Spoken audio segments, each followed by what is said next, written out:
Mengerikan sekali.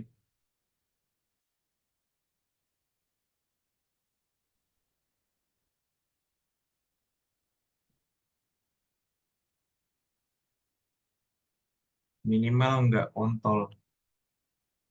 Astaga. Astagfirullahaladzim.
Halo, selamat siang. Udah pada makan? Udah Mari dong, kita Bu. mulai. Udah, Bu. Kenyang, Bu. Ibu udah makan belum, Bu? Ibu udah makan belum, Bu?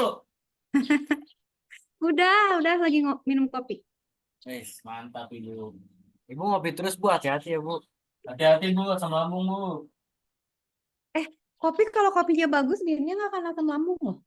Asik. Jadi tergantung harga, Bu, kalau kopi, Bu. Kalau Iya mahal, benar, kalau sakit, Bu. benar Mario gitu. Jadi Iya, bener. kopi itu sebenarnya pada seperti buah. Jadi buah tuh nggak maksudnya dia sehat sebenarnya kan. Cuman emang Oh, nggak banyak. Cuman kalau kopinya saset ya itu asam lambung tuh. Tapi baru tahu. kalau kalau beannya fresh terus di brew terus dari bean gitu ya, bukan dari saset, Ya. nggak asam lambung. Oh, alah. Oh, keren, Bu. Benar harga. Ntar berarti saya besok minum kopi, Bu. Berarti saya besok mau minum kopi. Ya udah nggak apa-apa kalau maksudnya gini, kalau daripada ngerokok mending minum kopi. Nah, itu dia, Bu. Nah, Daripada rokok, Bu. Abit, Bu, Jadi abit, Bu. Rokok parah, Bu. ya itu Abid jangan ngerokok, Mario jangan, Wah, soalnya Bu kalau Abid satu hari 12 bungkus coba, Bu. nanti kayak Bro Jabro loh meninggal loh. Gimana loh? Bu Abid dengar ya. Abid denger, Bit. Hit, nanti kayak itu vape loh, padahal itu kalau rokok beneran kayaknya lebih damage deh. Jangan ngerokok aja mending makan aja deh apa gitu yang lain. Oke ya, kita mulai. Saya mau bahas dulu UTS gimana? Mario kira-kira remet nggak? Kayaknya enggak sih, Bu. Mau dicek nggak? Cek boleh, Bu. Boleh cek aja, ayo. Bu, ayo, Bu, ayo, Bu. Mental saya siap dengan semua nilai, Bu. Mental kami siap, Bu. Tunggu dulu, lagi dibuka dulu. Kita cari ya, berarti yang punyanya Mario aja kita korbanin ya. Oh, jangan, Kita Bu. Ya, yang Mario aja, Bu. Katanya dia PD 100 kemarin. Ini punya saya, Bu. Oke. Bukan. Ntar ini punyanya, ntar dulu. Oh, Raihan punya Raihan. Aduh, gimana ya? Cari dulu. anjir.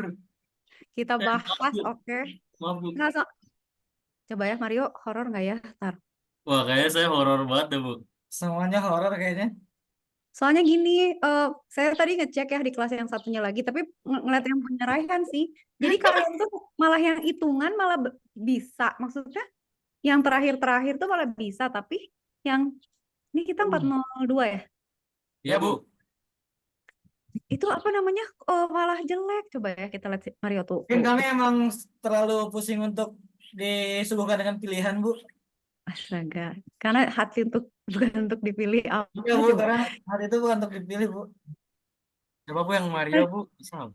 Gimana cara nyarinya? Oh gini ya? Nah, di sini, Bu. Siapanya? M. Nah, Ah, teman Mario ini. ya. Oh, not graded, Bu. Bisa dibuka. Wih, lumayan lah. Lumayan lah, Bu ya. Bagus aja, Bu. Bagus, tinggal nanti saya belum sempat nge-grade. Ini Bu, yang saya juga mau dong, Bu. Nggak apa-apa, Bu, jadi tumbal, Bu. Saya kepo, Bu. Rafif Farhan, Bu. tunggu. Anjay. Oh, pengen lihat ya. Ya, Tunggu, Bu. siapa sih? Rafif Siapa? Farhan Putra Ardana, Bu. Saya juga Bu, saya juga Bu. Oh, kamu habis. Rafif Farhan. Oh, Jawir. Jawir. Rafif. Nah, itu, Bu. Rafif Farhan. Nggak apa-apa jadi tumbal. Saya mah kepo anaknya. Raffi Bu. pengen. Bu, tim juga, Bu. Bu, ini cakep nggak, Bu? Cakep sih kayaknya, tapi kayaknya banyakan hijaunya ya. Kayaknya Iya, sih. Bu. Sepertinya banyak hijaunya, Bu. Itu abu-abu maksudnya apaan, Bu? Itu esai. Nggak diisi. Ini nggak diisi berarti ya. Esai, 30. Bu. Esai itu, Bu. Oke. Oke ya. Ini kita korbanin ya. Nomor 1. Terima kasih, Bu. Khairul Umam, Bu. Abdur Rashid Ridho Bu. Astaga, Saya ini. ikutan. Ah, Jawir, FOMO, Jawir. Ada pengen lihat Iya semua. Mana Bu. siapa? Siapa? Abdur Khairul Rashid Umam, Bu. AAA. Kak, Bu. Kak. Khairul. Kak, Khairul. Jawir. Nah, Abdul Tidak Rashid. banyak merahnya. Abdul Rashid mana? Nggak ada. Oh, ini. Siap. Bagus. Gila. Oh, gila. Seneng deh, seneng Ini kok jago. Siapa lagi tadi? Sok boleh satu lagi siapa? Khairul Umam, Bu. Khairul Umam, Bu. Abdul aja Bu Abdul. Nah, apa sih banyak tuh, Bit? Siap. Siap, Bu. Khairul, Bu. Oh, ya bagus. Waduh, Khairul gacor. Kayaknya nggak pada remet ya harusnya ya. Harusnya sih tidak ya, Bu ya. Kan esanya nggak tahu, Bu. Ini tuh Mario, Rafif sama Khairul tuh bareng ya. Nggak, harusnya beda Enggak, Bu, ruangan. beda ruangan. Beda ruangan kami.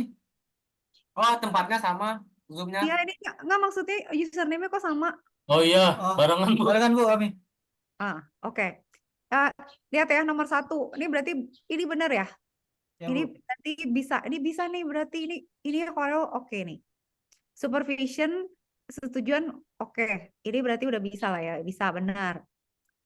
Menghubungkan RAM, CPU, GPU. Sama kelas yang lain beda ya soalnya. Kok dia tahu sih ini? Kok jago ini tahu nomor 2? Oke. Nomor 3, hal-hal yang dilakukan kecuali manajemen installer. Kok tahu, kok bisa sih pinter? Oke. Yang struktur sistem operasi modern di mana sistem operasi dipecah menjadi beberapa lapisan, iya layered, gampang. Terus mana yang bukan sistem operasi?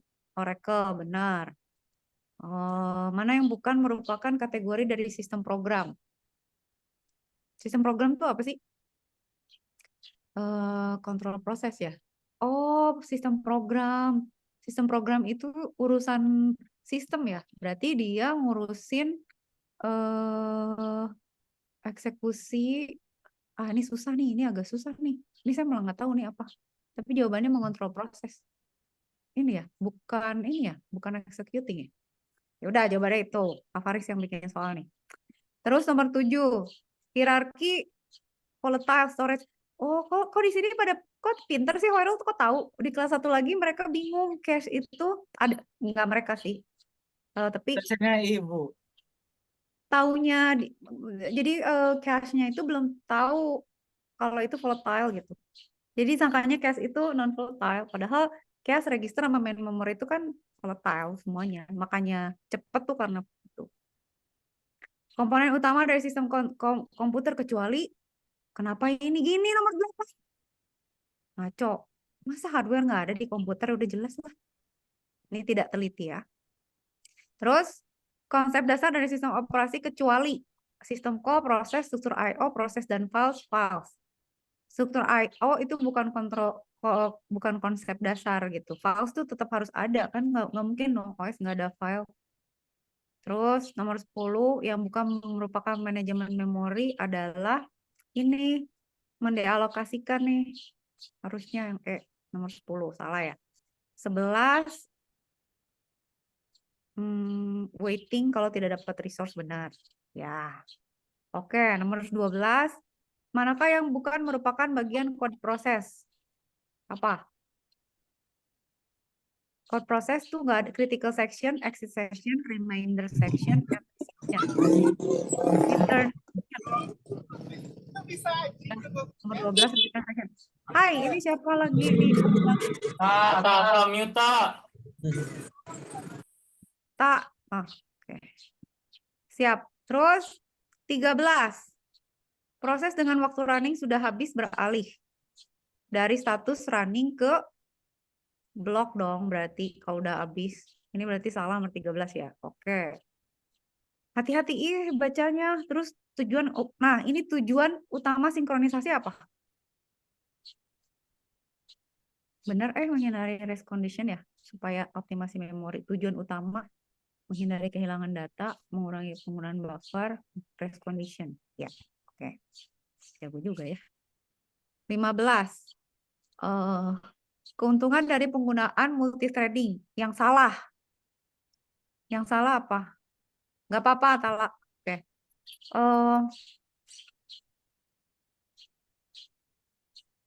Resource sharing iya kan, multithreading responsif iya, kok resource sharing ada 2? Oh ya, ekonomis, alokasi memori dan resource untuk pembuatan proses memiliki cost yang murah dalam hal context switch.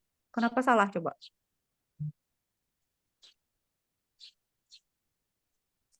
Enggak, karena konteks switch itu tidak murah. Jadi makanya jawabannya ini, makanya dia salah gitu. Ya, konteks switch kan ada cost-nya kan? Ada overhead. Yang termasuk ke dalam model multithreading dalam sistem operation adalah one-to-one bisa, many-to-many bisa, one-to-many bisa. Semua benar, ya. 17. Salah satu solusi terhadap permasalahan critical section yang perlu dipenuhi ketika suatu proses sedang dieksekusi pada critical section. Ini yang mana nih? Ya. Kalau lagi critical section nggak boleh diganggu, berarti mutex. Nah, proses adalah diupload ke memori dan dieksekut. Betul. Dah. Suatu kondisi di mana menunggu tidak pernah lagi dapat mengubah status karena saling tunggu, berarti deadlock. Pintar. Manakah yang bukan merupakan status proses? Yang ada ready, running, no, atau waiting. Nggak ada finish. Oke. Bagus. Kok bisa nggak terjebak? Manakah yang paling menggambarkan kriteria penjadwalan? CPU utilization, iya. Waiting time, betul. Turnaround, iya. Waktu tanggap, iya dong. Semua benar dong. Ini kenapa turnaround? Turnaround itu saatnya dia dapat giliran lagi gitu. 21 tuh jadi salah. Kan harusnya semua benar, sayang. Oke. Nomor 22. Tujuan dari kriteria penjadwalan adalah, ini yang lain kan aneh nih. Masa response time maksimum, masa throughput-nya minimum, masa utilization CPU-nya minimum, masa waiting time-nya lama. Berarti turnaround-nya harus cepat, berarti jawabannya A. 22 benar. Ini apa? Yang bukan termasuk ke dalam algoritma penjadwalan preemptif. Preemptif itu yang bisa yang bisa diinterupsi. SJF kan bisa, shortest job first. Robin bisa. PES itu apa sih? Apa sih PES? Kok PES? First. Nah, tapi yang benar FCFS karena first come first serve itu nggak bisa di-interrupt. Siapa aja yang duluan ya udah beresin sampai tamat gitu. Jadi nomor 23 harusnya FCFS. Oke. Terus tugas dari penjadwalan proses adalah menentukan proses yang harus berjalan ya benar. Terus 25 cara kerja Vivo gimana? C berarti karena dia first in first out. First in first out sama FCFS itu sama. Jadi dia harus yang duluan diproses, yang lain nunggu, nggak boleh nggak preemptif dia. Ya, ingat ya. Bisa keluar lagi nanti UAS loh. Oke. Salah satu kriteria dapat digunakan untuk membandingkan algoritma penjadwalan dengan jumlah proses yang terjadi dalam satuan waktu adalah throughput. Oke, good. Kriteria baik tidaknya suatu algoritma. Nah, ini saya nggak tahu nih. Kalau menurut saya, semua benar. Jadi gini ya, scheduling itu kan supaya throughputnya banyak. Supaya efisien kan. Maksudnya efisien tuh nggak ada yang waiting terlalu lama kan. Terus fairness tuh kayak adil gitu. Nggak ada yang starving, nggak ada yang starvation. Semua kebagian. Terus latency itu kan waiting time-nya dilihat juga gitu. Nah, ini kan kecuali, tapi jawabannya prioritis. Nggak tahu ya kalau misalnya kalian setuju atau enggak. Nanti saya tanya Pak Farid kali ya. Kenapa prioritis? Soalnya prioritis juga penting. Kayak misalnya setiap algoritma kan ada prioritasnya. Kayak yang satu prioritasnya yang pendek duluan. Yang satu lagi yang datang duluan misalnya. Satu lagi yang hampir selesai paling sedikit lagi duluan. Ya menurut saya semuanya benar, tapi nggak tahu. Tapi jawabannya prioritis. Ya udah. Nah, itu. 28.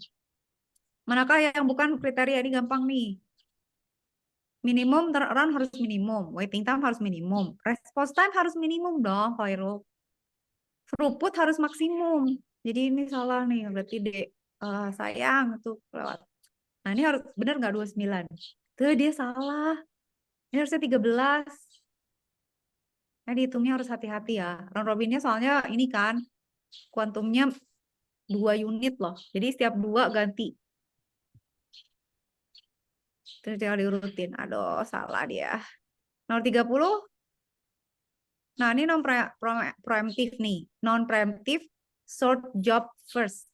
Sorted job first. Jadi siapa dulu yang dikerjain? Berarti kan dari C dulu kan. Terus dihitung aja waktunya kan. 30 salah lagi. Harusnya 11,5. Oke, salah. Kondisi yang harus terpenuhi untuk terjadinya deadlock. Sebenarnya kalau kata saya semuanya. Haha. Soalnya hold and wait juga bisa. Mutex juga bisa. Price condition juga bisa. Non-preemptive juga bisa gitu. Tapi nggak tahu. Ya maksudnya mungkin ini menyebabkan circular wait kali ya. Gara-gara itu jadi terjadi circular wait. Barangkali gitu. Oke, suatu sistem dalam keadaan aman jika apa? Jika subsistem dapat mengalokasikan ini ya benar untuk menghindari. Nah ini ya, kalau udah ngomongin safe state kan, kalau deadlock tuh ada deadlock prevention, ada avoidance, ada detection kan. Nah kalau prevention itu dia menghindari semua apa ya, semua interaksi yang bisa memungkinkan. Kalau deadlock avoidance itu memastikan resource dan proses yang ada itu lebih banyak resource-nya gitu ya. Dalam tanda kutip penyediaannya, lokasinya dan lain sebagainya. Jadi jawabannya deadlock avoidance. Dah itu bisa. Aborting proses minimalkan biaya dengan berapa pertimbangan. Ya, jadi kalau ada deadlock, kita harus lihat prioritasnya atau yang ini udah berapa persen jalannya nih. Atau dia udah pakai resource berapa banyak, udah berapa lama. Tapi kita nggak usah mikirin siapa usernya gitu kan. Terus ini benar semua ya. Bukan ini benar semua. Padahal tadi cuma circular wave. Nah ini. Aku nggak ngerti yang itu ya, harusnya bisa sih semuanya. Tapi ya udahlah, ini benar semua berarti ya. Ini kecuali acyclic-nya nggak ada. Apa itu? Kok berisik tetangga ya, tolong. Nah, yang bukan kondisi agar dapat menyebabkan deadlock adalah rollback, benar. Terus ini bisa. Berapa total instance untuk sumber daya berikut?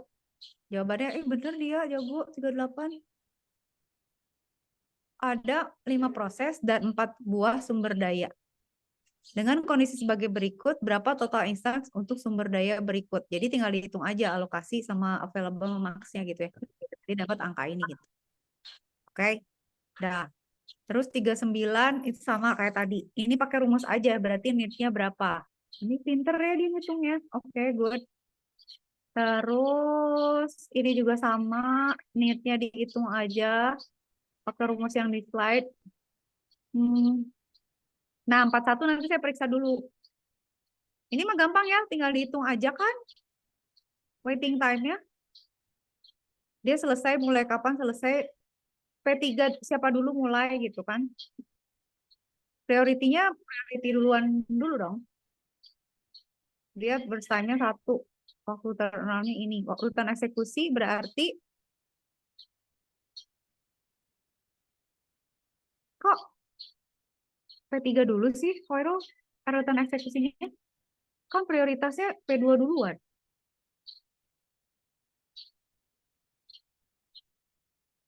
Saya lupa Bu, itu saya kiranya prioritasnya yang paling tinggi yang duluan. Jadi kebalik. Kamu mah. Itu kan ya saya jadi meriksanya sedih kan. Oke. Alright. Nah, yang ini gimana? Ini siapa yang jawab? Siapa yang jawab safe? Siapa yang jawab nggak safe? Matrix ini bisa lah ya. Ini safe atau enggak sih? Korel jawabnya apa? Nggak dijawab sama dia. Terus saya gimana? Ini safe atau enggak? Kalau misalnya thread set T1 minta 0420, 0420 masih masuk ke maksimumnya dia ya. Tapi harus dilihat available-nya segini. Dah, maksimum totalnya juga harus dicek gitu. Allocation-nya juga harus dicek. Nah, kira-kira ini safe atau enggak sih gitu. Dengan situasi kayak gini, harus dicek dulu kan si allocation udah berapa, berarti available ada berapa, maksimum itu ada space berapa.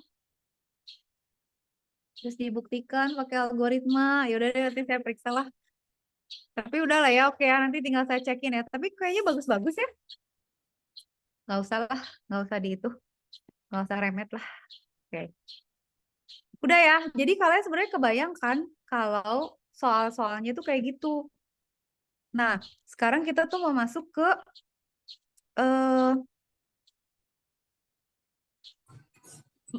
main memory.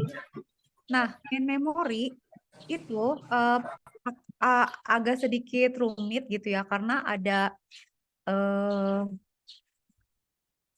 terms-terms yang kalian harus ngerti gitu. Tapi nanti saya detailin lah ya. Tapi sementara ini saya jelasin dulu prinsip-prinsip kerjanya gitu. Nah, sekarang gini. Pada prinsip ya, setiap proses itu akan diplot sama operating system. Ya. Nah, setiap proses itu tuh punya alamat. Dia akan punya batas gitu, kayak saja lu start dari alamat ini sampai sekian ya. Jadi kayak gini loh, kayak orang misalnya kalian main anak-anak anak SD main di lapangan gitu ya.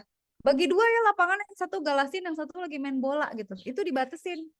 Sama gitu. Jadi si proses itu semua tuh sebenarnya tanggung jawab OS untuk melakukan protection. Jadi dia harus ada, setiap proses harus ketahuan. Lu dikasih sekian space untuk kerja ya, nggak boleh bablas ke alamat lain gitu. Kayak parkir gitu nggak boleh nimpa garis orang lain gitu. Ya. Nah, oke. Si address protection ini tuh ada hardware ya biasanya. Dia tuh akan selalu ngecek kalau CPU request address, dia tuh base sama base limitnya tuh bener nggak gitu. Takutnya melanggar apa yang udah dikasih sama sistem gitu. Jadi kayak misalnya gini, saya mau ngambil barang tapi di locker orang gitu kan nggak boleh. Ya nggak? Ya saya ya udah limit lu di mana gitu. Range memori lu yang boleh dipakai user ini tuh mana sampai mana. Kalau di luar itu nggak boleh. Nah, itu namanya protection. Jadi kayak kalau ke kamar mandi, ya jangan masuk kamar mandi orang, kamar mandi lu aja gitu, jangan nyasar ke yang mana gitu. Ya. Oke, terus sekarang ini ada yang namanya address binding. Nah, yang kalian pasti paham, itu ada dua pemahaman di mana addressing itu selalu kompleks ya. Oh, jadi kalau kalian ngerti addressing, nanti virtual memory lebih susah lagi. Jadi addressing itu tuh penting. Binding itu adalah menghubungkan antara, jadi gini, memori itu ada physical Ingat ya, ada physical address sama ada logical. Bedanya tahu nggak? Pernah saya ceritain sih. Physical address itu ada alamatnya. Misalnya heksa sekian sampai heksa sekian. Itu sama dengan physical address-nya TLU itu di Jalan Telekomunikasi nomor 1 Bandung. Itu physical address gitu. Nah, tapi kita tuh nanti akan ada yang namanya logical address. Buat apa? Untuk memudahkan gitu. Contoh misalnya, oke, kita tuh kalian sekolah di TLU gitu ya. Katakan TLU ada di Bandung, ada di mana, ada di mana. Kita bilangnya kampus 2 gitu. Atau kampus 3. Nah, itu tuh logical tuh. Jadi, oh, kampus 1 tuh Bandung, kampus 2 tuh Surabaya, misalnya kampus 3 tuh misalnya di Jakarta, nah gitu lah. Kebayang nggak? Itu tuh sama halnya dengan kayak misalnya gini, nih paling gampang gini. Contoh ya, misalnya ada konser nih. Ini ada konser. Dah, si konser ini tuh ceritanya ada artis-artis dan ada pemain band dan ada performer yang akan tampil gitu ya. Nah, mereka kan butuh storage kan, pasti mereka tuh butuh storage tuh gitu. Misalnya ditaruh di locker gitu kan ya. Nah, katakan ini pemainnya tuh ada banyak lah ya. Kita sediain 100 locker gitu.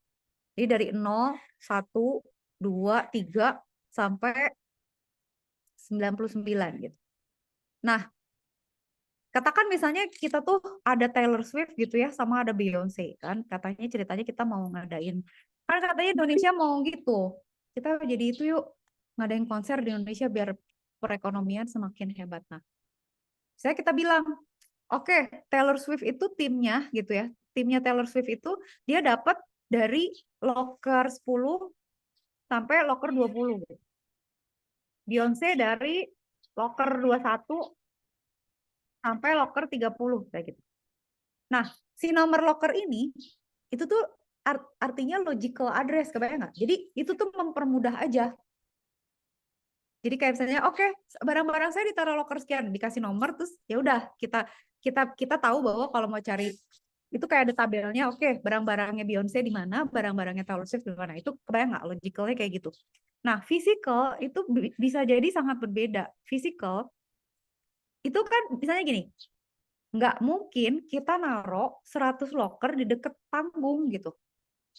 Berarti kan bisa jadi sebagian ada di mana, sebagian ada di mana, sebagian ada di mana. Misalnya sebagian titip di ruang mana, sebagian titip di ruang di kantor kelurahan misalnya gitu ya. Nggak tahu lah, pokoknya ke sebelah gedung sebelah. Nah, physical tuh the real physicalnya gitu. Itu tuh sama dengan kayak misalnya gini. Satu lagi analogi. Tell you misalnya punya tempat parkir. Kata tell you, gue punya tempat parkir 100 nih. Atau ya, berapa ya? 1000 lah ya. Misalnya tempat parkir tell you itu ada 1000. Gitu.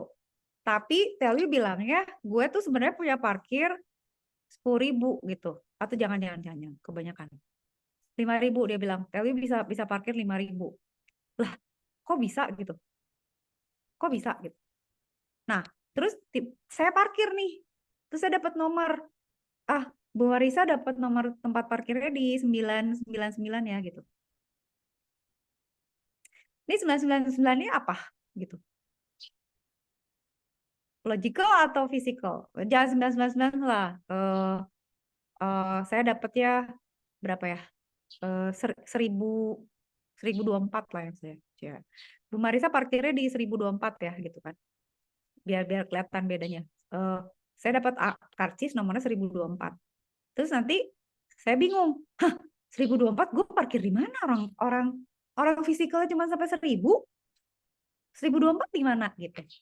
Berarti harus ada mekanisme yang memetakan 1024 itu di mana nih di logical memory ini gitu ya. Jadi berarti kan yang 1024 ini kan logical. Jadi Bu Marisa ini tuh nomor logical.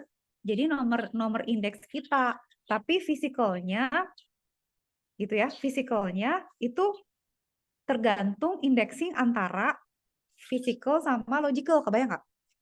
Jadi saya dapat nomor 1024. Ini kan 1000 udah nggak ada nih. Bener nggak? Di tell you tuh udah dikasih nomor, saya depan gedung ini, depan rektorat, itu tuh udah ada nomornya tuh. Sementara 1024 saya nggak tahu. Sementara tell you bilang dia punya 5.000. Lah gue di mana? Nah, tell you itu punya sistem atau tabel atau apa ya, skema di mana dia akan ngenomorin kayak misalnya oke, kita nyewa gedung sebelah gitu. Kita mau nyewa gedung sebelah, terus kita numberingnya dari lantai 1 sampai atas, setiap spotnya dikasih nomor lagi gitu. Nah, nanti dia bisa metain. Jadi nanti si sistem itu akan tahu, oh Bu Marisa tuh berarti di gedung sebelah Bu, lantai 5. Misalnya kalau 1024 berarti lantai 1 Ibu, terus spotnya nomor 24 gitu. Kalau saya dapat nomor 1321 gimana Pak? Ya berarti gedung 1, lantai 3, spot 21 gitu. Kebayang nggak? Kira-kira kayak gitu. Nah, nanti kalian kebayangkan ada yang physical, ada yang logical. Nanti saya jelasin kenapa harus ada logical physical gitu. Oke, sekarang prakteknya kayak gimana? Nah, address binding itu adalah cara kita mengkorelasikan antara satu alamat physical sama satu alamat logical.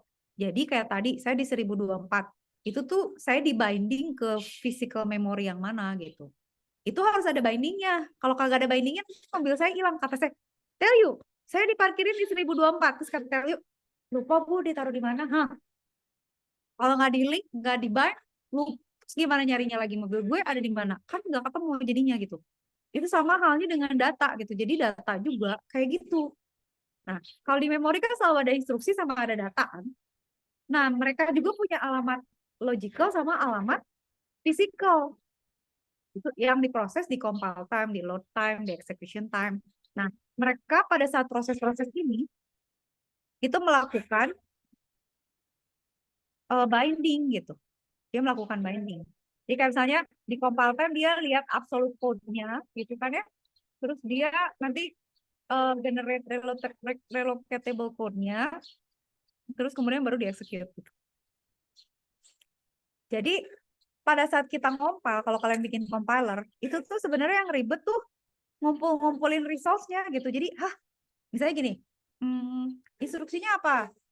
Masak gitu. Masak apa? Masak mie Korean spicy chicken. Oke, mau ditambahin apa? Bawang sama cengkeh misalnya, sama apa? Berarti kan kita harus tahu ya, oke instruksinya masak mie. Berarti naruh mie KSC-nya di mana, naruh bawang mentahnya di mana, naruh cengkehnya di mana gitu kan. Kita harus tahu. Itu dikumpulin dulu kan. Dan untuk tahu kan kita mesti ngerti gitu. Maksudnya oke, lo alamatnya di mana nih? Alamat logical, berarti physicalnya gue harus cari kemana gitu. Jadi binding itu penting. Kalau nggak ada binding, kayak misalnya di hidup nyata kita bindingnya gimana? Bindingnya adalah, oh barang-barang gue semua ada di laci. Terus kalau saya lagi ngomong terus lupa naruh gitu, itu nggak dibind tuh, jadi lupa tadi gue naruh di mana gitu ya. Nah ini bahaya nih kalau misalnya OS-nya jelek, dia bisa kehilangan data, hilang-hilang semua gitu karena nggak bisa di recover lagi gitu ya. Nah jadi kalau misalnya kita ada compiler gitu, dia tuh dari source program, dia akan hubung-hubungkan dulu dengan resource yang dia pakai kayak, oke, variabelnya disimpan di mana, isinya apa, ada di alamat mana, di link-link dulu kan, terus nanti baru loading modulnya. Oke, udah ada variabelnya mau diapain, mau dipangkatin, mau difaktorial, mau diapa. Udah gitu dapat di loading apa library-library yang mau dipakai, baru di compile, baru di execute gitu. Jadi ribet gitu si compile sama loading tuh karena urusannya memori gitu. Nah, makanya saya bilang kalian mesti paham virtual memory itu nanti addressing-nya yang susah gitu. Apalagi kalau dia udah layer-layeran gitu ya. Nah ini udah tadi saya jelasin ya. Nah, logical sama physical address itu bedanya, logical tuh dibikin sama CPU. Physical address itu yang dilihat oleh memory unit, which is yang benerannya gitu. Sebenarnya mereka sama gitu ya. Cuman pemanggilannya aja yang beda gitu. Nah, sekarang pertanyaannya gini. Kenapa harus ada logical sama physical? Satu, untuk penyederhanaan gitu. Kayak tadi, misalnya, oh loker 5. Pak, mau dititipin ya, Bapak ditaruh di loker 270 ya? Iya, nanti saya ambil lagi ya. Oh, jadi yang tahu tuh cuman sebelah sini aja, bahwa oh si Bapak itu cuman tahu 270, si karyawannya nyari, oh ditaruh di gudang tuh di laci berapa gitu. Buat apa jadi gunanya? Untuk memudahkan. Jadi si CPU itu lebih gampang kalau pakai logical address gitu, lebih sederhana. Nah, physical address itu tuh address yang sebenarnya. Jadi fungsi pertama apa? Fungsi pertama adalah mempermudah. Fungsi kedua adalah menciptakan virtualnya gitu. Bayang nggak? Jadi dengan menggunakan logical sama physical, kita bisa seakan-akan punya storage yang lebih besar. Dan seakan-akan tuh mereka tuh ada di tempat yang sama gitu. Kayak, hah, tempat parkir TLU 5.000 ya? Jadi kita tuh cuma tahu, oke, akan ada 5.000 kendaraan yang cukup masuk ke TLU gitu. Padahal sebenarnya itu virtual aja gitu. Dimana diwakili dengan representasi logical dan fisikalnya, seakan-akan tuh udah 5.000. Padahal ada apa ya, manajemen memori dilepas, dikasihin lagi, ditukar, digeser, dan lain sebagainya gitu. Oke ya, bayang ya kayak gitu ya, sederhananya begitu. Terus jadinya kan harus ada begini nih, memory management unit, di mana dia itu bertugas memetakan dari logical address ke physical address. Jadi kalau misalnya gini, kalian mau ujian nih, terus kalian bisa dapat kode gitu ya, misalnya gedung 3 lantai 4 ruang berapa, kursi ke 6 gitu kan. Wah, itu kan panjang tuh physical address-nya. Nah, itu CMMU ini yang akan ngasih tahu gitu. Oke, logical address-nya berapa, berarti physical address-nya gimana gitu. Metodenya bisa macam-macam. Nah, ada di satu bab ini, tapi kayaknya nggak akan selesai hari ini karena saya harus pelan-pelan ngejelasinnya gitu ya. Oke, jadi tugasnya dia merelocation si ini ya, menerjemahkan si logical ke physical address gitu. Lihat, the user program deals with logical address. It never sees the real physical address. Jadi kayak tadi ya, misalnya saya vale aja misalnya. Kalau pakai vale itu kapasitasnya jadi parkir vale ya. Itu jadi kapasitasnya jadi 2 kali lipatnya. Tapi kan kalau kita vale kita nggak pernah tahu kan diparkirin di mana kan. Cuman tahu kita parkir aja. Dapat parkir Bu, bayar gitu. Tapi kita nggak pernah tahu physical address ya, cuman tahu logical address, sama dia dikasih nomor kan biasanya. Ini nomor mobil saya Pak. Nah, itu gitu. Jadi mempermudah sisi user. Nah, sekarang kita lihat deh skemanya. Misalnya gini ya, CPU bilang logical address-nya 346. Nah, si MMU bilang tuh ternyata 346 itu ditambahin dari posisi 14.000. Berarti sebenarnya posisinya di physical address itu 14.346. Itu sama halnya kayak misalnya saya dapat 1024 gitu ya. Kebayang nggak? Tadi kan TLU kan kapasitasnya cuma 1000, tapi saya dapat nomor 1024.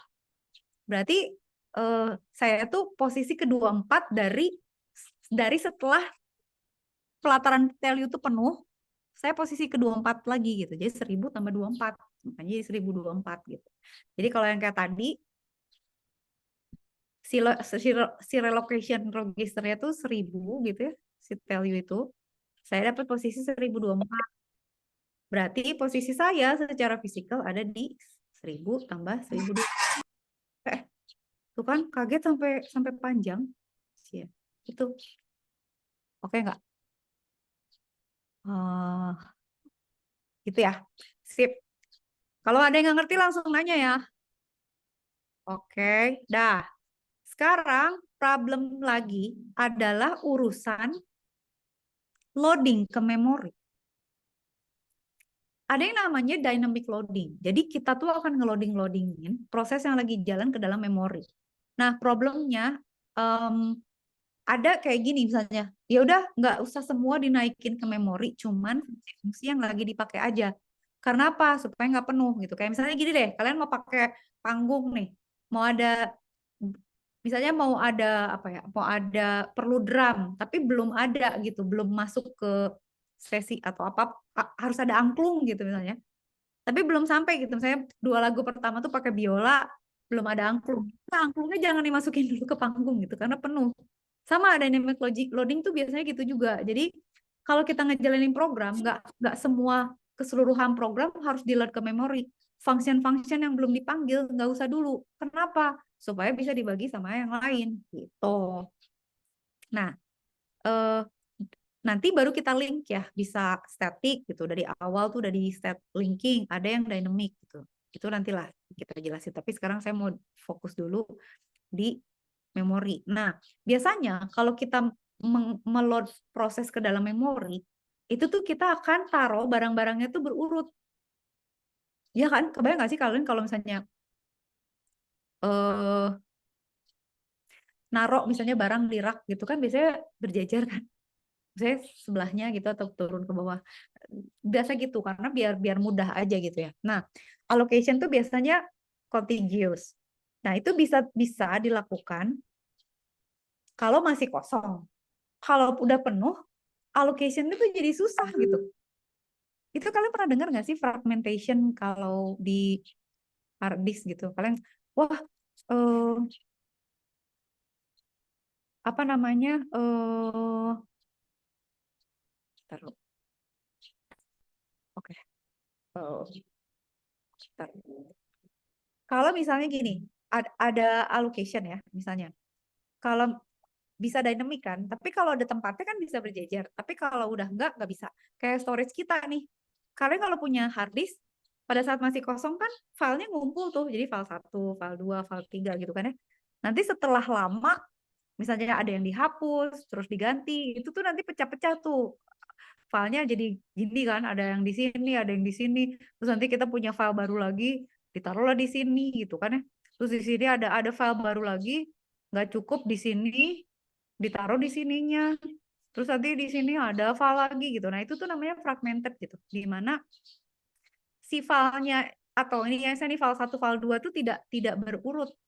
Itu tuh menyusahkan gitu karena nanti perhitungan addressingnya jadi susah gitu. Kayak misalnya gini, kalian punya rumah, tapi ngacok gitu misalnya, saya punya rumah tiba-tiba dari alamat 1 pindah loncat ke alamat yang sana gitu. Kalau berjejer kan bisa disatuin tuh. Saya Telgi itu di jalan telekomunikasi nomor 1 sampai 5 misalnya gitu ya. Atau 1, 3, 5 atau gimana lah gitu ya. Terus gantung numberingnya. Tapi gimana kalau saya Telgi itu ada di alamat 1, alamat 7, alamat 12 gitu kan. Wah, nyarinya mondar mandirnya itu gitu.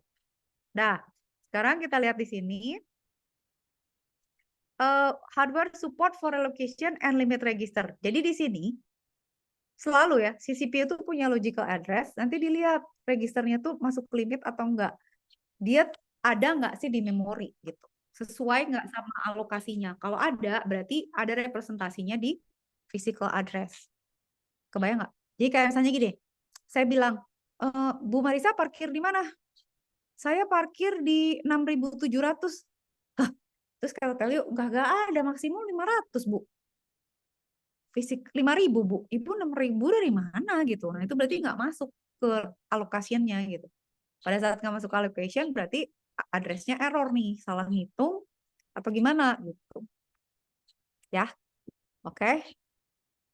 Nah, sekarang kita tuh bermasalah dengan ini kan, naro-naro mengalokasikan barang di memori kan. Ini tuh kalau kalian lihat ya, proses itu kan besarnya beda-beda nih. Proses 5, proses 8, proses 2. Pas proses 8 selesai, diisi sama proses 9. Pas proses 9 selesai, pas proses 5 selesai ada kosong gitu. Nih. Nah, ini tuh seperti apa coba? Lihat, ini kan kayak gini ya. Ini kan kosong jadinya. Terus diisi sama proses ini kan. Nah, terus kalian lihat di sini tuh ada 2 kosong yang nggak kepake kan. Nah, ini kalian bisa ibaratkan kalau kalian punya tempat parkir, pilih jarak antar mobilnya sama atau beda-beda. Nah, kalau jarak antar mobilnya sama, kayak di mall gitu kan ya, ada resiko di mana kalau mobilnya gede banget ya udah pas gitu ya, mungkin segede mobil yang paling gede. Tapi kalau ada orang misalnya parkir mobil listrik yang kecil yang nggak kelihatan, itu loh, atau parkir motor lah misalnya, atau apapun gitu, Itu kan jadi ngabisin space banyak kan, bener nggak? Bener nggak? Jadi kalau pada saat kita bikin fixed width, itu jadi ada resiko spasi yang terbuang kan. Tapi kalau kita bikin kayak gini, misalnya variable width, nih variable partition, kalau misalnya yang kecil-kecil ini pergi, ada proses yang agak gedean, nggak bisa masuk gitu. Jadi kayak misalnya sebenarnya ya ada mobil misalnya, dia parkirnya tuh kurang ke pinggir gitu. Kalau sebenarnya dia parkirnya pas, sisi-sisi yang lainnya tuh bisa dipakai parkir orang lain gitu. Bayang nggak? Pernah nggak sih ngerasain kayak gitu? Nah kayak gitu. Jadi ini yang harus dioptimize. Jadi kita mesti mikirin juga. Nanti ya kalian akan belajar teknik-tekniknya gimana caranya allocate memori yang paling optimal gitu. Karena kalau selalu ada masalah gini gitu. Masalah yang disebut fragmented ini gitu. Ya. Dah, skip dulu. Itu issues-nya. Oke. Nah, sekarang gini. Tadi ini kan ngomongin variable partition ya. Variable partition tuh ngomongin size-nya. Artinya size-nya tuh diberikan sesuai sama yang dibutuhkan oleh program atau tempat parkir disesuaikan sama kendaraan yang mau parkir besarnya gitu. Tapi problemnya nanti kalau misalnya ada mobil mau masuk, ada sih space motor 2 kosong, tapi yang satu di sono, yang satu di sono gitu. Mobilnya tetap nggak bisa parkir, padahal harusnya bisa gitu. Itu problemnya. Ini ngomongin partition variable. Nah, sekarang kita ngomongin alokasinya secara dynamic. Katakan kalian datang nih ke tempat parkir. Tempat parkirnya tuh yang kayak tadi ya, yang variable itu kan ya. Terus kalian tuh bawa mobil lah. Mobilnya gede misalnya. Apa ya mobilnya? Pokoknya mobilnya big lah, big. Ya oke, whatever size, tapi gini. Kalau dynamic storage allocation itu adalah pada saat dia ada di alamat mana, misalnya kalian masuk nih ke mall, begitu nemu ada space kosong, kalau cukup ya udah parkir gitu. Itu first fit namanya. Jadi kalau di memori, misalnya dia lagi pointernya di mana, dia nyari yang kosong, begitu ketemu dan cukup, langsung diallocate di situ gitu. Clear ya? Nah, kalau best fit itu tuh kalian keliling tuh semua tempat parkir, cari yang mana yang paling pas tuh buat parkir mobil kalian gitu. Allocate the smallest hole that is big enough. Jadi yang paling pas sama mobil kalian. Itu namanya best fit. Dia optimal tapi lama. Satu lagi ada yang namanya worst fit. Ini saya nggak tahu juga nih worst fit tuh dipakainya kapan. Dia itu akan cari tempat yang paling luas dari semuanya. Jadi kalian cari itu tempat parkir. Cari tempat parkir yang paling gede. Nah, parkirlah di situ gitu. Walaupun kegedean, parkirlah di situ karena pasti masuk gitu. Nah, yang saya nggak ngerti worst fit ini buat apa gitu, karena dia udah boros lama gitu lah. Tapi ini allocation problemnya itu. Oke, sekarang itu hubungannya adalah dengan fragmentation. Fragmentation itu adalah berhubungan dengan data atau storage yang tidak berurut. Jadi alamatnya tuh nggak ngurut gitu, nggak berjejer. Kalian mesti bedain external fragmentation sama internal fragmentation.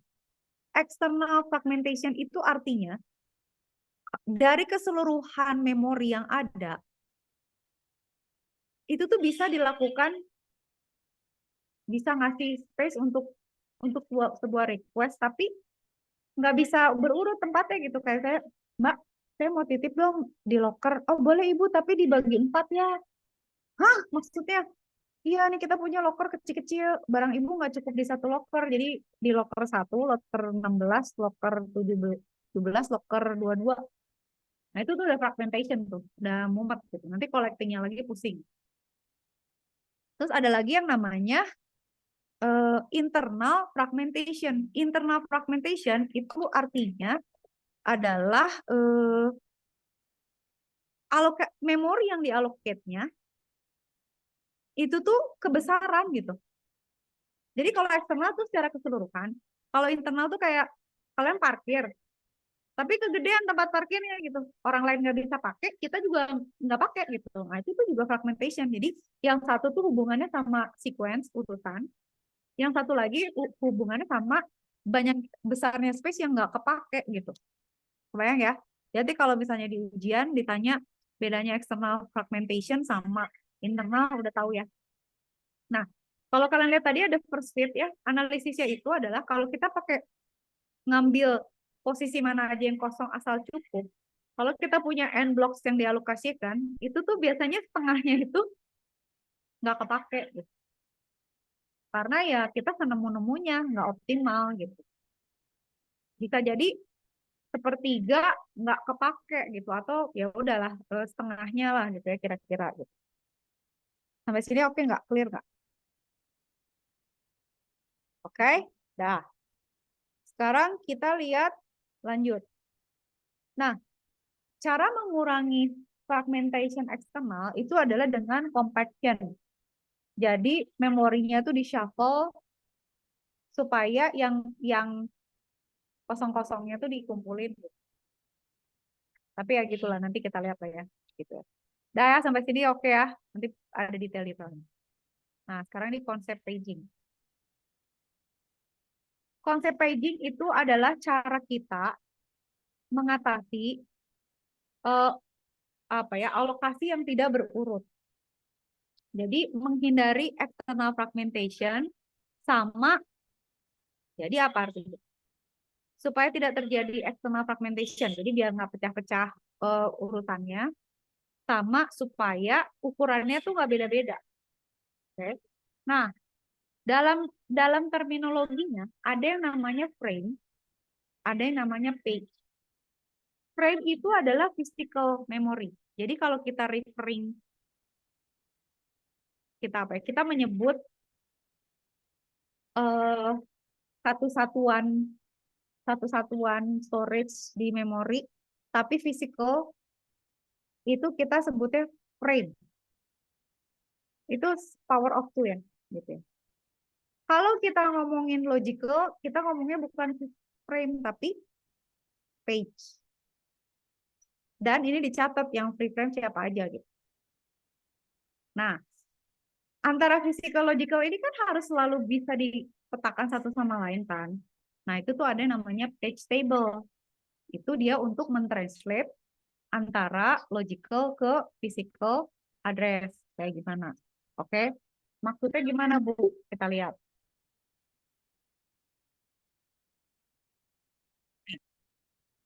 Cara translasi address itu kayak gini.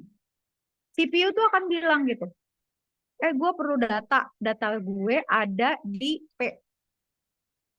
P itu nanti ada di page table tuh. Nanti dia akan nunjukin di physical memory itu P itu adalah frame yang mana gitu. Terus ada offsetnya di D. Di mana offset itu posisi dari P yang tadi. Jadi gini, kalian bayangin ya, misalnya kalian punya page ya, misalnya di page 1, page 0. Ini ada page 2. Ini ada page 3 gitu. Itu kayak kita bilang halaman 2 baris 3 gitu. Nah, baris 3 ini adalah D-nya gitu. Offsetnya. Kebayang nggak? Jadi kita tuh kayak bisa bilang gini, mau ujian nih, misalnya Khairul ujian di kursi ke-5. Itu offsetnya doang tuh. Khairul mesti tahu page number-nya apa gitu. Oke, Khairul ada di gedung ini, lantai sekian, ruangan saya dibilangnya gini, gedung 1, lantai 2, ruangan 3. Nah, offsetnya itu adalah 5 gitu. Jadi dia harus ke gedung 1, lantai 2, ruang 3, baru offsetnya itu adalah 5 gitu. Jadi kursi ke-5. Nah, si offset itu kan sebenarnya cuma menggambarkan selisih kan. Tapi kalau salah ruangan kan jadi salah. Kebayang nggak sih kalian? Jadi kalian, oh iya gue mau ngambil laci ke-5, tapi kalian salah rak gitu. Raknya rak dosen. Lah ini laci 5 bener deh, tapi ini lemari saya gitu kan. Kamar mandinya nomor 2 bener, tapi itu di rumah saya bukan di rumah kamu. Nah, itu salah gitu. Bayang nggak? Nah, jadi offset itu tuh sebenarnya tergantung sama P-nya dulu. P-nya berapa, dikirim offsetnya. Nah, si offset ini ada di frame-nya juga gitu. Jadi kayak misalnya, oke, sekarang misalnya gini. Kita tahu secara logical ujiannya ada di gedung 1, lantai 2, ruang 3, offsetnya 5. Tapi kan ini logical gitu. Fisikalnya di mana gitu. Atau katakan ini logicalnya nggak gini ya. Logicalnya malah nggak gini. Logicalnya itu adalah misalnya saya nggak tahu lah ya. Misalnya berapa? 333 gitu. Nah, itu ternyata setelah diterjemahin tuh fisikalnya tuh gedung atau nggak apa-apa deh kayak tadi, nggak apa-apa kayak tadi. 1, 2, 3 gitu. Nah, ternyata fisikalnya tuh 1 tuh adalah gedung apa? Itu gedung A, ya kan? Tahu kan gedung A yang di depan? Nah, lantai 2, ya. Lantai 2, terus ruangan ketiga itu mana? Kalau Allahu Akbar. Siapa itu? Halo. Jadi ini fisikalnya tuh ada di gedung A, lantai 2, ruang ketiga di lantai 2. Ya nggak tahu lah, misalnya di gedung A gimana sih? Misalnya A2002, misalnya A23 gitu. Terus kursi kelima gitu, kebayang nggak? Udah sampai sini clear? Jadi kebayang ya, ada alamat alamat logical sama ada physical. Nah, ini lihat ada M sama N. Logical address itu biasanya 2 pangkat M. Logical address. Page size-nya 2 pangkat M. Ya, ingat ya. Logical address-nya M, page size-nya N. Saya minum dulu. Udah ya, lanjut. Ini ada yang sambil makan nggak sih? Oh, udah makan ya tadi. Lanjut. Nah, sekarang gini. Kalian bisa lihatin nggak? CPU bilang, tolong dong ambilin memori di P. Di P. Oke. P ya? Iya. Offsetnya D ya? Iya. Oke. Berarti P ini tuh di sini. Berarti dia ada frame-nya. Jadi di sini tuh ada kayak lookup table yang menerjemahkan page sekian itu frame berapa, page sekian tuh frame berapa gitu. Nanti di frame itu dicari buffernya offsetnya kayak tadi yang saya bilang. Khairul mau ujian, dia dapat 1, 2, 3, 5 gitu ya. Dia tahu offsetnya 5, tapi dia nggak tahu 1, 2, 3 tuh di mana. Oh, ternyata 1 itu gedung A, tinggal ngikutin. Nah, jadi dia tahu, oh di gedung, ternyata dia di frame F nih. Dia harus geser sebesar offset ini. Nah, frame F ini posisinya di alamat ini gitu, physical memorinya. Kebayang? Gampang nggak? Jadi gitu ya, harus ada translasinya. Oke, kita lihat contoh. Nih. Sekarang. Kalau kalian lihat, ini gampang ya. Kita punya tabel. Tabel ini tabel lookup. Jadi, kita tahu bahwa page 0 itu ada di frame 1. Page 1 ada di frame 4. Page 2 ada di frame 3. Page 3 ada di frame 7. Kebayang nggak gitu?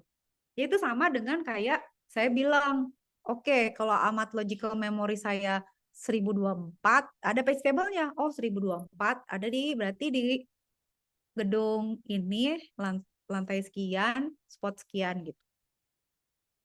Oke. Kalau addressing-nya mah gampang ya. Nanti metodenya yang susah.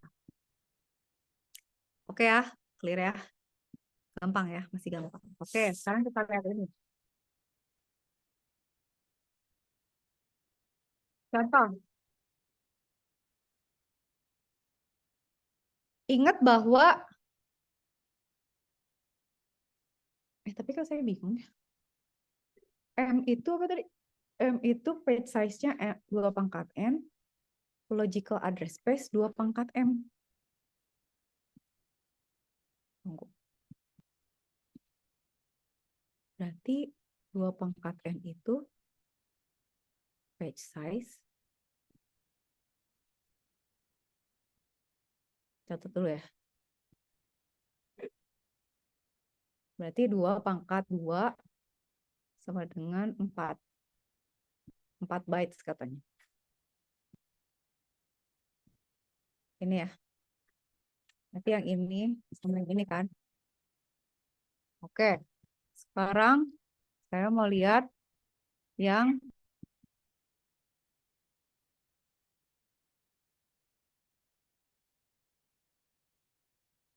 logical address space 2/5. 2/f. Logical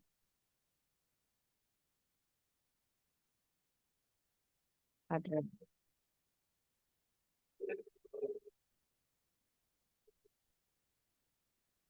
space 2/m. Berarti 2 ini slide-nya bener nggak sih? Berarti 248 16.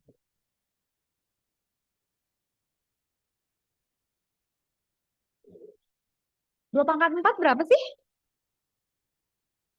248 16 kan? Apa saya yang jadi gila sih? 2/5 berarti 2 kan? Halo, Atala. Ini berarti berapa? 16. 2, 4, 8, 16, 32, 64, 28, 256, 512, 2024. Tunggu ya. Ini saya ada yang bingung sama si paging example ini. Nanti kita cari contohnya ya. Kok nggak cocok sih hitungannya? Saya gak ngerti ya. Gara-gara terlalu overthinking. Taruh 24 berarti 16. Harusnya 16 dong. Tapi dia bilang, udahlah. Ini saya bingung ya, nggak tahu. Tapi kita lihat ini aja ke sini. Physical memory-nya tuh 32 bytes katanya. Jadi ada 8 page. Jadi kebayang ya. Kita punya 4 bytes logical memory dan 8 physical memory. Dan harusnya frame bukan page. 0, 1, 2, 3, 4. Ini kayaknya salah metain deh dia. 6. Apa benar sih? Apa salah sih? Gitu ya. Nah, caranya ngelihat gimana? Karena ada tabel ini. Jadi kita tinggal lihat aja. Page 0 ada di frame 5. Page 1 ada di frame 6. Page 2 ada di frame 1. Page 3 ada di frame 2 gitu. Cuman tinggal ngeliatin itu aja. Cuma nanti saya kasih cari contoh yang lebih nyambung ya. Ini tuh nggak nyambung. Apa? Antara pangkatnya nggak cocok. Dia 8 pages kenapa gitu? Ya, tapi contohnya gitu ya. Artinya kalian harus melihat di tabel ini untuk bisa memetakannya gitu. Nah, dah sampai situ udah. Nah, nanti itu kita bisa ngitung sebenarnya. Internal fragmentation tuh bisa dihitung. Kayak saya kita ngelihat nih ya. Berarti kan nanti kalian mesti mikirin kalau biar optimal page size-nya berapa nih gitu. Masalahnya kalau page-nya variabel besarnya, problemnya kan kayak tadi ya. Ada yang kebuang-kebuang juga karena ada yang kecil-kecil pisah malah nggak bisa dipakai gitu ya. Nah, katakan misalnya kita punya angka-angka ini, page size-nya 2048 bytes. Prosesnya 72766. Berarti kita butuh berapa page nih? Berarti kalau dibagi bisa nggak sih?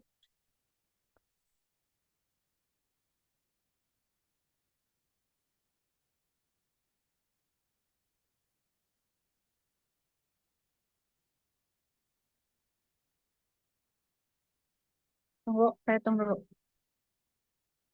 Berarti kan 766 dibagi 2048. Berarti kan 35 page ya. Tapi masih sisa 1086 byte.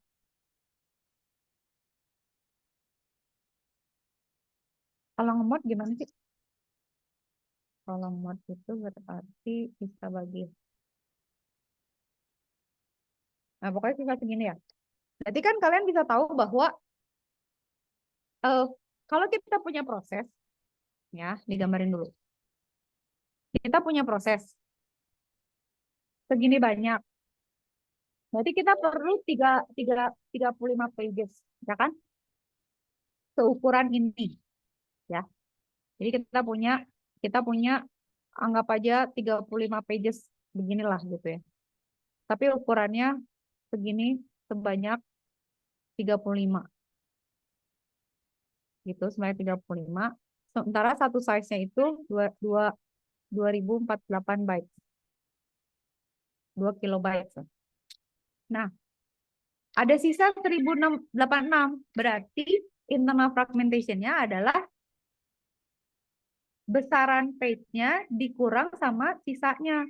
Berarti segini nih kerugiannya. Nah, ini tuh disebut dengan internal fragmentation. Jadi sisa ruang yang terbuang. Nah, kalau misalnya kita nggak, kalau kita pakai variabel,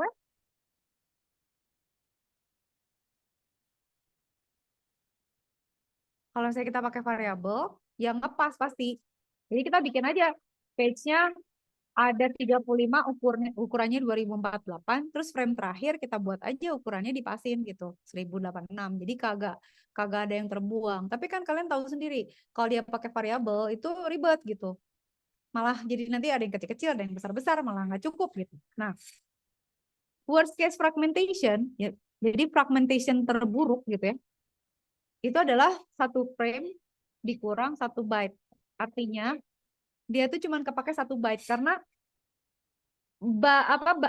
satuan terkecil untuk mengokupai satu frame itu 1 byte kan.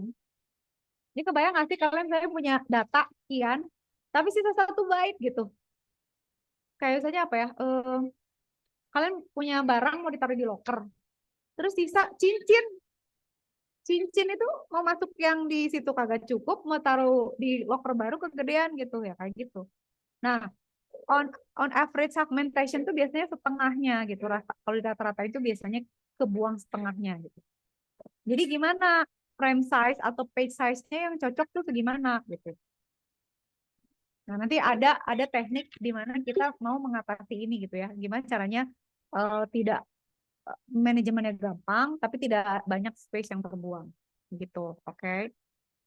Ya. Terus sekarang kita lihat ini. Nah, sebenarnya kan di setiap proses ini tuh ada catatan frame yang kosong tuh di mana. Nah, kalau ini pakai yang fix ya, fix size gitu. Jadi kayak misalnya dia ada free frame list-nya nih. Yang kosong before allocation kayak begini. Terus kita mau allocate page 0, 1, 2, 3 gitu. Yang free itu adalah yang abu-abu. Jadi di sini kita punya list-nya. Oke. List-nya tuh free frame list-nya 14, 13, 18, 20, 15. Nah, itu ditaruh berurut. Enggak, ditaruh aja berarti page 0 kita taruh di 14 gitu aja sih. Jadi kayak gini. Allocation-nya. Page 0 ke 14, page 1 ke 13, page 2 ke 18, page 3 ke 20 gitu. Jadi kayak gini.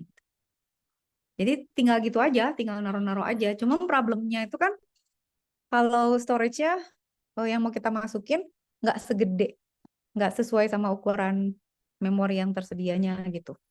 Ya saya bisa terbuang atau gimana. Ya, nanti kita lihat lah ya. Oke, sampai sini oke?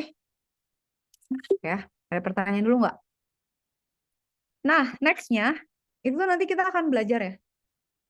Nah, ini tuh saya bahasnya kayak minggu depan deh, karena nanti tuh ada yang namanya page table ya. Jadi si page table ini itu ada yang pakai base register, ada yang misalnya ada yang disebut base registernya, ada yang disebut length registernya.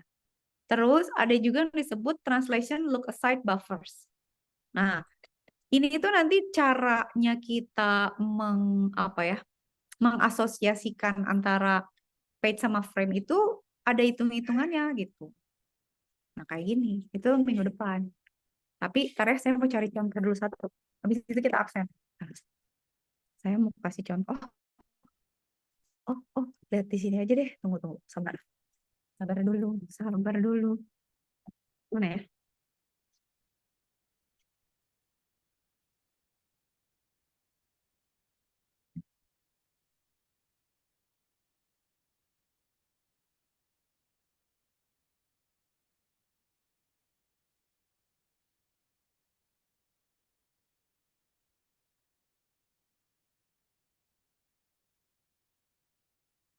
Saya lihat buku dulu ya, ngecek dulu. Tadi M sama N-nya ganjel, sabar.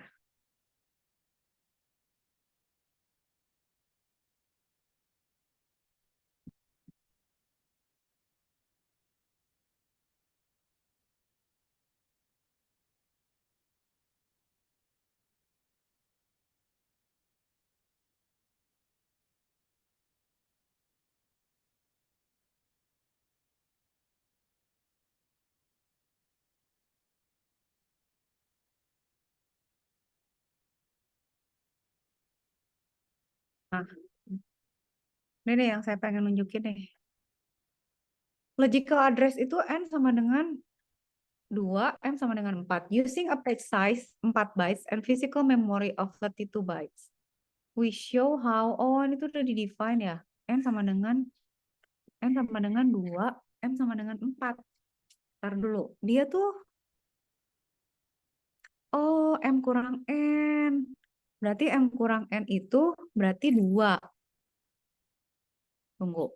Using, we find that page 0 is in frame. Logical address map to 20 sama dengan 5 kali 4 tambah 0. Ya, ngerti-ngerti sih. Cuman kok yang M sama N-nya nggak cocok ya? Tunggu, bentar. Sabar.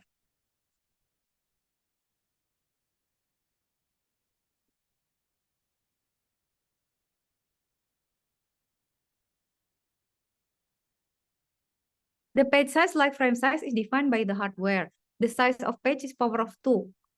Biasanya antara 4 kilobyte sampai 1 gigabyte per page, depending on the computer architecture.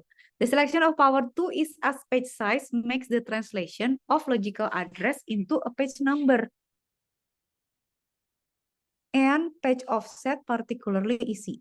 If the size of logical address space is 2 pangkat M, and page size is 2 pangkat N, oke. Logical address space-nya 2 pangkat M, tapi page size-nya 2 pangkat N, then the high order M mean N bits of a logical address designate the page number, and the low orders designate the page offset. Oke, berarti kalau gini gimana? Bentar ya, saya mau ngotret dulu bentar. Berarti kan kalau ini 4 dikurang 2, page number-nya berarti cuma 2 dong. Berarti dia cuma 2.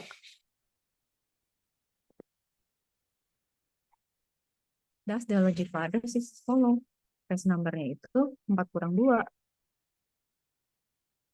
Atau 2 pangkat 4 dikurang 2 pangkat 2.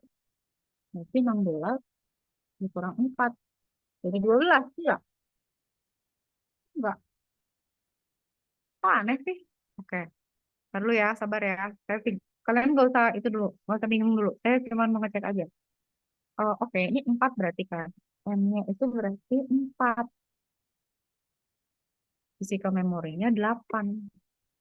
Karena 2 pangkat 2, 4, 8. 2 pangkat 3. 2 pangkat 2 itu logicalnya. Where P is index, and D is displacement. Oke. Nanti the memory in figure here the logical N sama dengan 2, M sama dengan 4. Berarti page size-nya 4. Itu ditentuin ya, given aja ya. Ya udah deh, we don't have to worry a lot. Oke, tunggu. One more thing deh. Satu, memastikan.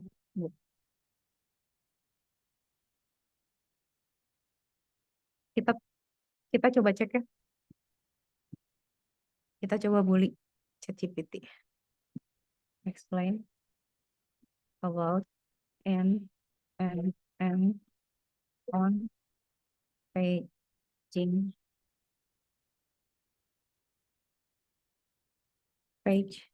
and logical address in memory. Jadi bisa jawab nggak?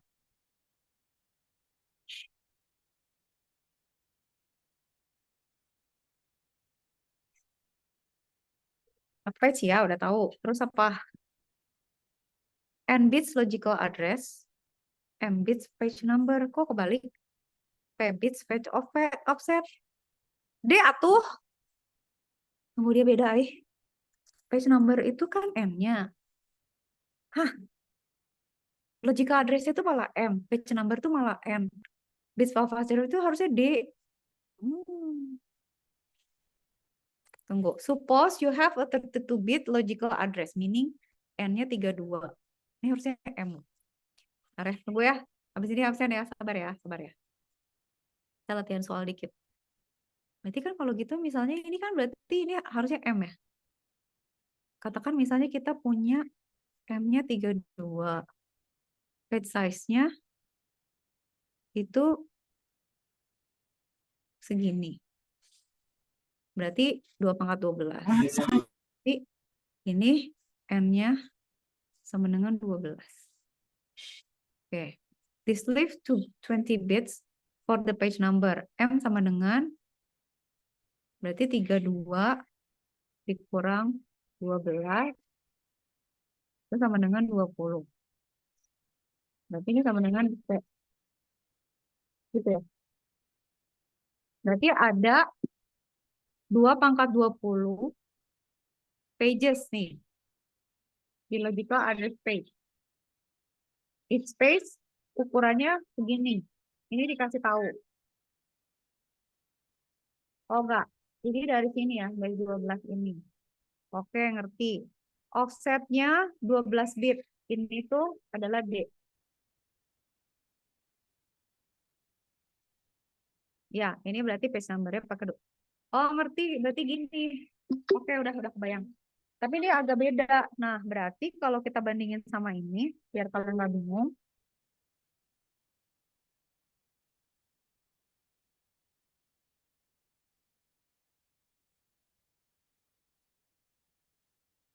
Mana? Tunggu, sabar.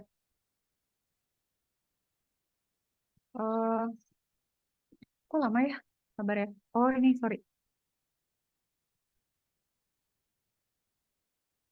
Nah, berarti kan kalau gitu, nah, biar kalian nggak harus dipastiin dulu. Nah, kayak gini. Berarti kalau N-nya 4, berarti 4. Makanya 4 bytes itu dari 2 pangkat 4. Nah, M-nya tuh, ini kalau 32,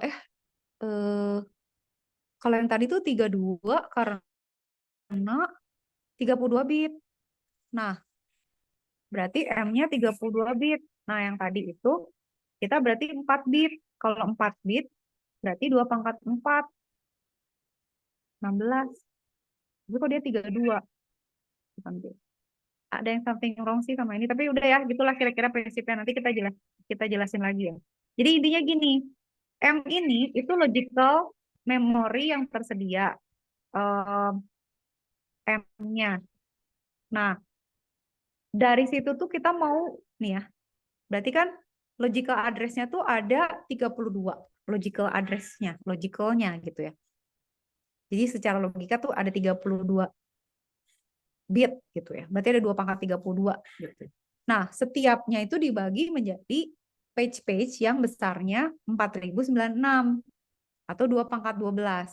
Nah, berarti nomor-nomor page-nya itu tuh adalah M dikurang N, 20. Berarti page-nya itu ada 2 pangkat 20 page tuh. Panjangnya tuh 20 bit, segede gitu. Udah gitu aja. Nah, nanti D itu adalah offsetnya. Jadi offsetnya bukan D deh, ini 12 itu, sorry, 12 itu adalah M. Bukan D. D belum terlibat. D belum ada di sini. Ya.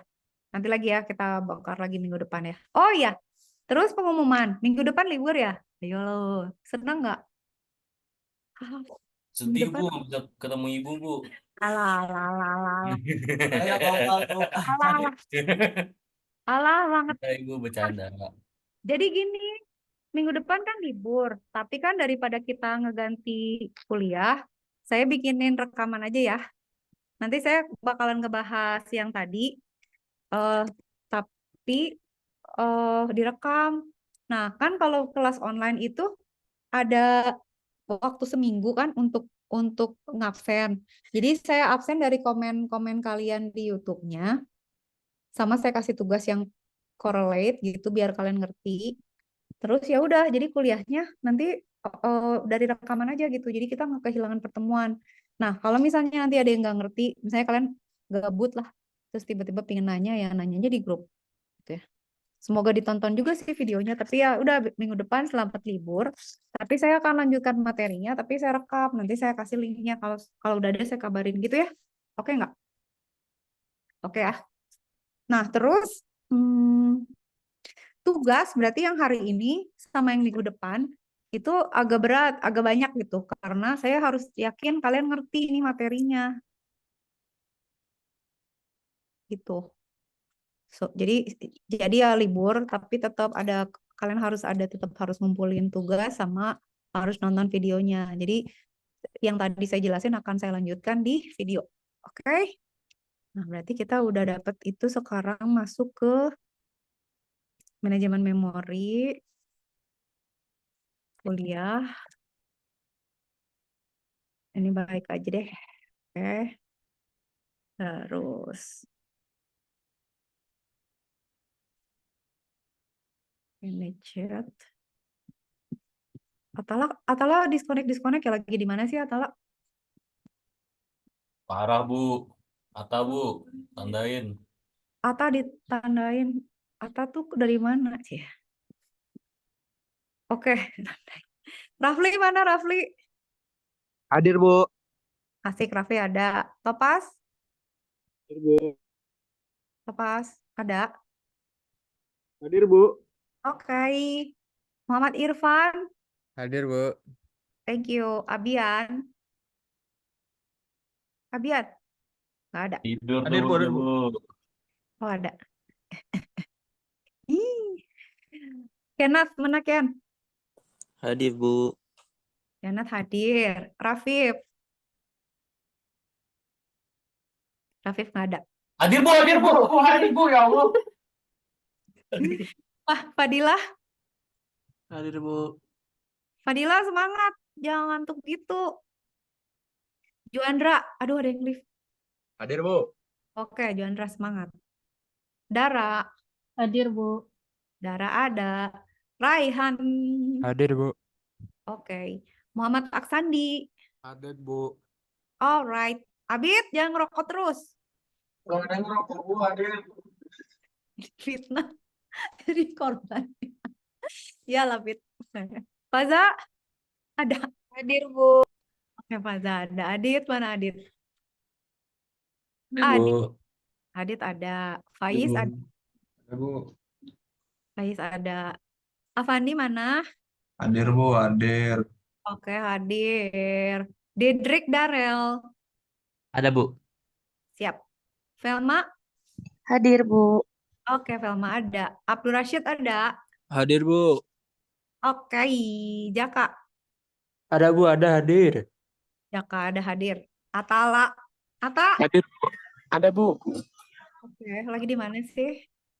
Aryo ada ya? Ada, Bu. Oke. Aisyah Patricia. Hadir, Ibu. Aisyah ada. Alfat Hakim. Hadir, Bu. Sip. Raihan Ivan. Hadir, Bu. Oke, siap. Zahra Ayudia. Hadir, Ibu. Oke. Abdul Malik. Ya. Abdul Malik ada? Nggak ada. Alif? Hadir, Bu. Alif. Pak, Bu. yang- Abdul Malik hadir, Bu. Oke. Khairul ada dong. Tuh, Bu. Ada, Bu. Kok jauh sih dia? Lagi di kamar mandi, Bu. Dia, Bu. Makanya. Oke. Restu mana Restu? Hadir, Bu. Itu ada. Jihan. Jihan. Jihan nggak ada. Kevin? Kevin Radin kah? Hadir, Bu. Oke. Muhammad Harith. Hadir, Bu. Oke. Tio Ramansyah. Hadir, Bu. Siap. Fajri Hadid. Hadir, Bu. Alright. Egi Alvan. Egi. Hadir, Bu. Oke. Ezra Daifa. Hadir, Bu. Alright. Sultan mana? Hadir. Hadir. Oke. Ih, susah dipencet. Bayu Setio. Hadir, Bu. Bayu, senyum dikit. Sabian. Masih hidup, Bu. Oke, masih hidup sip lah. Yang nggak ada siapa? Berarti cuman Jihan. Jihan kemana? Kita ada 37 berarti harus 36. Tapi lebih-lebih ada yang keluar-keluar ya. 39. Oke. Oke ya. Kalau nggak ada pertanyaan, berarti minggu depan nanti saya taruh di grup lah, pokoknya nonton video. Jadi hari ini akan ada tugas, minggu depan akan tugas, tapi besok minggu depan libur. Jangan lupa nonton saya ngoceh. Capek tahu ngomong sendiri tuh. Nanti saya dongengin yang itu ya, tapi ditonton ya videonya. Jadi selamat libur minggu depan. Siap, Bu. Oke. Oke. Terima kasih untuk hari ini. Semoga sehat semua. Selamat kuliah lagi. Dadah. Terima kasih, Bu. Terima kasih, Bu. Semoga sehat juga, Ibu. Terima kasih, Bu. Dah semuanya. Makasih Mario. Bye kalian. Dah. Dadah. Assalamualaikum, Bu. Waalaikumsalam warahmatullahi wabarakatuh. Dadah.